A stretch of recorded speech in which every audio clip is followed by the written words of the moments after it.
What's up, y'all? Brittany here with the Speaker Lab, and I'm so excited to be doing these videos with y'all. We're gonna do them every Sunday. We're gonna do like little short digestible videos, really tangible takeaways, what is happening in my business or in the business of my colleagues that I'm talking to, real world examples, like really expanding on the things that we share on social media and letting you know that you're not alone in this process of building a speaking business. I think that is one of the key things here is I want it to feel like a conversation between you and myself as what's happening in my business, in the speaking world, in the industry.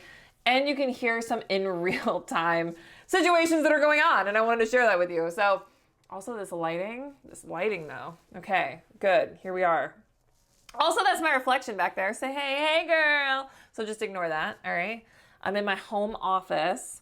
I would love to do some of these videos on the road, connect with my colleagues, and just provide you with as much information as I can give you that helps you move your business forward in real time, friends. So grab a coffee, grab a soda, grab a water, grab what you need. Let's sit down, have a conversation. Let's grow our businesses together, okay?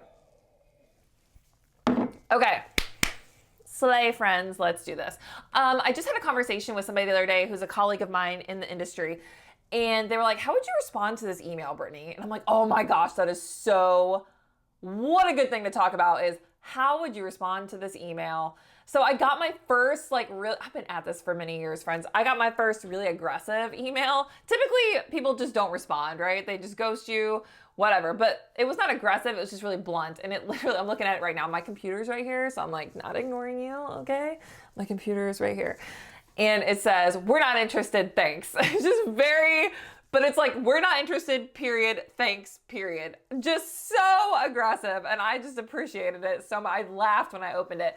So that brings me to 2 points here. Is one, emotionally disconnect from the outcome, okay? You have to learn to emotionally disconnect from the outcome of what's gonna happen with your prospecting emails, because the reality is that most people aren't gonna get back to you, and if they do, it's going to be like that, but this is good. Listen, frame your mindset, okay? Reframe it. This is a good response for many reasons. One, it just lets me know we're not a good fit, okay? We're just not a good fit. So I'm not gonna waste any more mental or emotional energy on this lead. I'm gonna move them in my pipe drive to no thank you. And I actually responded with, thank you so much for getting back to me. I will no longer blow up your email, which is true. So I prefer, just give me a yes or a no. Tell me something. Because I don't wanna waste my time sending out my 5-week email follow-up process if it's going to be a no. So just tell me it's a no. So I appreciate that email. So that's how I would respond to that with, thank you so much for getting back to me, right? So there's also this other email. So this is interesting. So remember, when we prospect, our goal is to get to the decision maker, right? So just operate under the assumption that everybody you're emailing is not your decision maker. We're trying to get to that person. So after email, I typically get responded to after email 2 or 3 in the 5-week process. So this is a response after email 2. They replied, good morning, Brittany. Already starting off well, right? Not aggressive whatsoever. Thank you for reaching out to us. You can submit your contact information, any other information you'd like to share with the programs coordinator. Here's their email. Feel free to contact us with any additional questions or concerns. And I'm actually gonna make myself a note because that was 8 days ago. And I just wanna check it because I don't have my CRM pulled up right now, but I just wanna make sure that I, indeed followed up with that person in my CRM. Look, things fall through the cracks, friends. It's just reality. You're not a perfect person, neither am I. Welcome to being a human being. It's a pretty big club. Welcome. Okay, so this is great because they gave me the program coordinator's information and their email. So I would just start my email follow-up process, my first initial email all over again. Just start that whole process over again. Pretty exciting. So I was like, yes, this is what we want. We want to get to that person. Let's go. Here's another email response after email 3. Hi, Brittany. I forwarded your original email, and if there's any interest from those who select speakers, they will contact you. Pretty general email there, and not a whole lot of information. So people are like, how would you respond to this?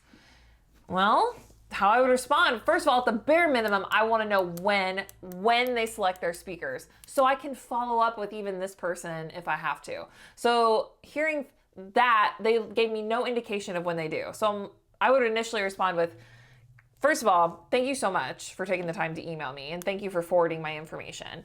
2, do you have time to jump on a 10 or 15-minute Zoom call so I can better understand your event and get to know you, so I can send you additional information to send to this team?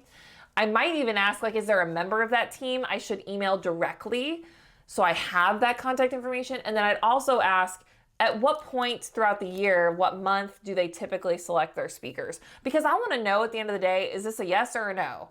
And I want to follow up so I'm not continuously waiting to see, am I like a speaker they're picking or not? So sometimes the reality here is this. You always want to put people into your process. I just hit the mic. Yikes. You always want to put people into your process, but sometimes I've even noticed in my industry, they have their process. They do this every year. They book and pay speakers. So sometimes I try to put them into my process as much as I can. I'm the professional speaker, so that's a thing. I speak in the youth market to high school and college students. Just to give you some context, this is a college I emailed about new student orientation and for next year. And this is a really good response. She replied after email 1, which was very exciting. She said, "We do not book speakers for our orientation programs. Thank you for reaching out." Awesome. So a lot of times I think speakers would be like, "Great, thank you so much for getting back to me," and be done. But this is the largest university in the United States. So I responded with, "Thank you so much," and I said her name. "I really appreciate you getting back to me. I was wondering if there are any other activities on campus that book speakers, and if you'd be willing to connect me to them." Because this is new student orientation. I still have student government, the counseling department, Greek life. I have other options, friends. So make sure that you're continuously trying to grow your market with that. Okay, so that's how I would respond to that. Here's another one. Thanks, Brittany. This is after email 2. "Thanks for reaching out. You could contact our program coordinator," and they put their name and then her email there, which is super great. And so I would just start that process over again. This is exactly what you want. You want to be connected to the person in charge of booking speakers for their event. It works. Now listen, my typical process is I reach out to 1 to 3 new people a day. I don't do Saturdays and Sundays. There are some people out there that reach out to 50 people a day, 100 people a day. Insanity. I mean, in my mind, I'm like, listen, I live with anxiety. Like, that's not going to happen, especially when I do my 5-week follow-up process. I mean, goodness, could you imagine the backlog with that? But I do very well in my industry. I get booked and paid consistently. I'm one of the higher paid speakers in the youth market. And so I do just fine with my 1 to 3. So I encourage you to find a process that works for you. 1 to 3 makes it so I don't get burned out. I'm more consistent because consistency, friends, is going to win over that initial hard effort and then you coast, right? Prospecting should not be viewed as a plane taking off the runway. You don't just do like you gun the engine to get off the runway and then you start coasting. That's not prospecting. Prospecting is more like a marathon, not a sprint. Just stay consistent through the process. Stay consistent through the process. It's going to serve you so much better. I live it every day. It's gonna happen for you, I promise. Okay, so with that, that's kind of what I wanted to leave you with today, is kind of responding to those emails and what that looks like, which I'm pretty excited to hear about some different emails. I have heard some doozies, friends. So please send me all of your weird emails. I would love to do a whole episode of this where I'm like, what are the most random email responses that you have ever got? It would be hilarious. So however I can support you in that process, please let me know. So if you want, you can send those to Brittany@thespeakerlab.com. I would love to do that. Also, I would love to answer your most frequently asked questions, or what is a situation that you're like, what would you do in this situation? Think of this almost like radio talk show-esque, right? So feel free to submit your stories, submit any crazy situations, your best speaking experience, something random that happened to you, an email that you're like, I don't know how to respond to this, at Brittany@thespeakerlab.com. And how you spell Brittany is Brittany. I would love to hear that and share that with the world, because we're all in this together, friends. The whole point of this is I want you to know that you're not alone in building your speaking business. We are here to support you. I'm here to support you.